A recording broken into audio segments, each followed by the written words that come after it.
As Instacart shoppers who are dedicated and professional with a proven track record, we do take it personally when customers are rude. Whether you are a shopper or a customer, there is never an excuse to be inconsiderate or threatening. So, when shoppers receive messages from their customers just like this, which states, "Your tip will be determined on performance. Please follow instructions and your tip will be improved. Don't follow instructions and your tip will be reduced." How are shoppers even supposed to respond to that other than canceling the order? Because I sure would. Perhaps customers like this feel they hold power over others, therefore they must be significant, right? In today's video, I'm placing an Instacart order as a customer to see the customer side of the app. And I will show you a tutorial of what the app looks like from the customer's eyes and let you know how this shopper does as well. If you are interested, stay with me because I'm placing this order right now. Okay, let's go. So before I place my Instacart order through the app, I'm making out a quick list in advance. This way I don't get sidetracked when I'm in the app and decide to buy everything that pops up, because I'm especially hungry right now. And you know what happens when you grocery shop and you're hungry? Yeah, you overbuy. So I am only buying what I need for dinner tonight and a couple other items. So this list is going to be relatively small. So here I am completing my grocery list. I just opened the Instacart app and here you will see a list of stores that Instacart partners with in my area. There are plenty, but I need the grocery store. So I am going to select my favorite grocery store, which is the Big Y. So I'm selecting it here. I already know what's on my list, so I'm staying focused today.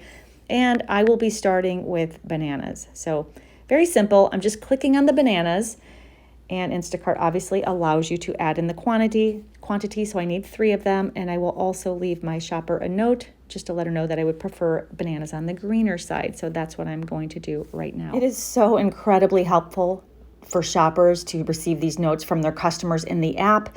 It not only helps the shopper, but it helps the customer too, to be specific about what type of produce they want. In my case, I needed the bananas. I wanted the bananas to be on the greener side. The shopper wouldn't have known that had I not put that in the app. So it really does help both parties.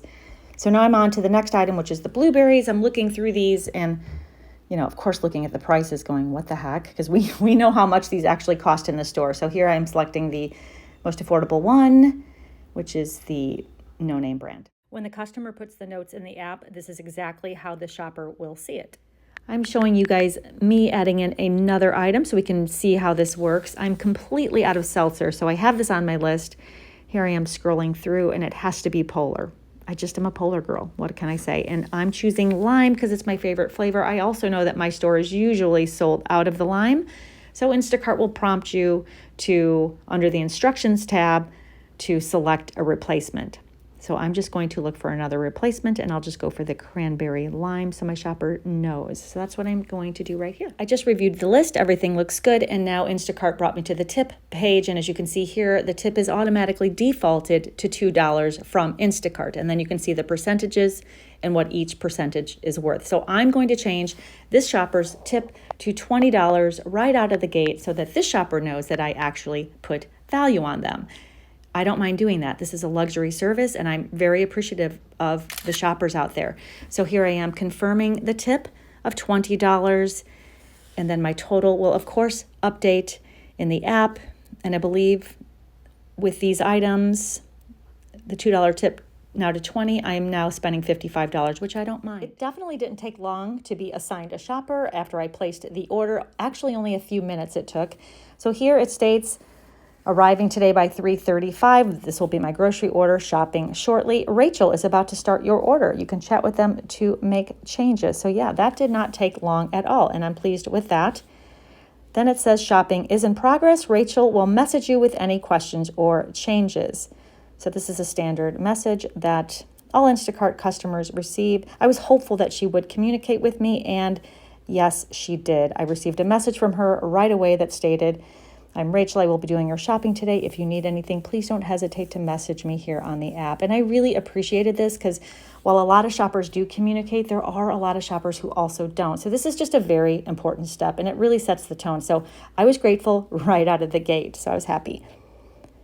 So then it states here, Rachel is shopping. So far, she shopped 2 out of 10 of my items, and it'll show you the order in which she scans them. There were a couple replacement questions she had, which again, I appreciated. One was on my seltzer. They did not have my lime, but we settled for my replacement. But she did ask if that was okay. And again, I was thankful and grateful that she took the step to message me to ensure that I received the right seltzer. So that was very helpful. Shopping was completed with no problem whatsoever. This shopper was incredibly communicative, which I appreciated. I did have to approve 2 of the replacements in the app, and I ordered some chicken, which I did not show you guys. I wanted a certain type of chicken, and we were going back and forth for quite a while because you know how we are. We are picky with our chicken. But again, she did such a great job with communicating. Everything was fine, and she shopped at a grocery store that is very, very near my home, and I knew it would not take her long to get to my house. In fact, it would take probably less than 2 minutes to get to my home from the grocery store, which I knew she was in.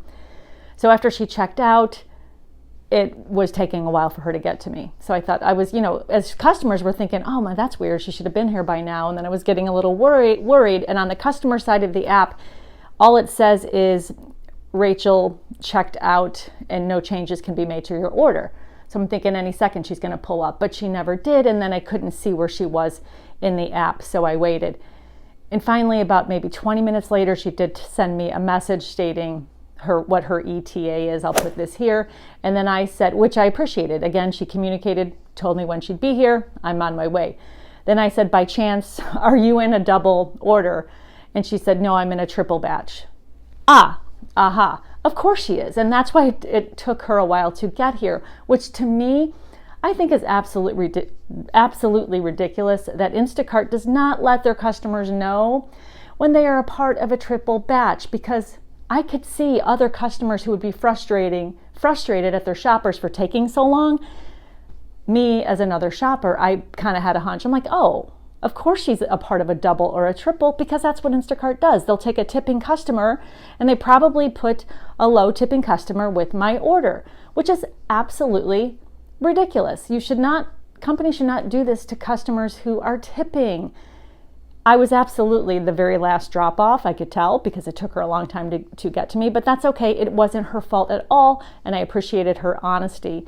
So yeah, that happened, but that was the only frustrating part of the shop that had nothing to do with the shopper whatsoever. Instacart needs to do a better job in protecting their shoppers when they are a part of these multiple batches. And again, as shoppers, we know that this happens, but if you are a customer and you're not familiar with the shopper side of the app, it's real easy to automatically make judgments about shoppers if they're taking too long to scan the items, or if they're taking too long to respond, or if they're taking too long to drop off the groceries. Customers don't realize, and Instacart does not make it known to customers that they are a part of a multiple batch. So therefore, the shopper has to do all of the work up front. So if you're a shopper, do you tell the customer you're a part of a multiple batch? Because if a customer knows, they could be frustrated and take their rating out on the shopper. Or do you not tell them? In this case, I specifically asked and the shopper was honest. But again, that's okay. It's not her fault. It's not the shopper's fault. So customers really do need to be aware that they are a part of a multiple batch so that they can be easy on the shopper and be a little more forgiving if the shopper is not as responsive. In my situation with this specific shopper, she was amazing. I would contact her and she messaged me right back. She was incredibly efficient and professional. So none of this, again, is on the shopper. The Instacart app lets the customers know when the shopping has been completed and delivered, and sends you a photograph through the app of the groceries delivered at the customer's requested location. And in this case, I did leave this shopper a note in the app letting her know that it's okay to leave the groceries on the front covered porch. It's very important too, as customers, to communicate with your shoppers as much as you can through the app, and all you have to do is leave notes. So if customers don't want to be bothered, just at least leave notes and be attentive to shoppers, because shoppers are not mind readers. So then I was prompted to rate this shopper in the app. I gave her a perfect 5-star rating. Why wouldn't I? And thumbs up on everything. And then I was also asked to rate my replacement items, which she did a wonderful job with replacing my items as well. And again, communicated the whole way. So I gave her a thumbs up on the replacements as well. So other than being a part of a triple batch that this shopper had no control over, this was a really great Instacart shopper experience, which tells me most Instacart shoppers really are out there to do the best job they can for the customer, and some customers just don't see it through the shopper's eyes. So in this case, it was just a slam dunk. Okay, I just grabbed my Instacart order from the front porch and brought everything in. And again, I didn't get very many items. I didn't need much for tonight, but I'm really happy with how this shopper shopped for me, seriously. I asked for bananas that were on the greener side, and she definitely came through with the greenish bananas. I appreciate that. And the peppers are awesome. They're firm, everything's fresh, and again, nothing to it. And she did individually wrap all of the produce, which also I appreciated. So yeah, A for effort, A+ for effort for this shopper. Here I am doing a little meal prep for tonight's dinner, choosing healthy tonight, fresh veggies that look so good. And then, yes, here's the finished product. Here's my organic chicken with peppers. To the Instacart shoppers who are watching this video, please let us know in the comments below if you've ever ordered groceries through the Instacart app as a customer, and let us know your experience with your shopper that you had. And if you are an Instacart customer watching this video, please let us know your experience with your Instacart shopper. This way we can all learn from each other and understand both sides of the app. Thank you all so much for being here with me today, for watching this video, for taking the time to give it a thumbs up and subscribe if you haven't. I love you all. I think you're awesome, and I'll see you guys in the next video so soon. Bye.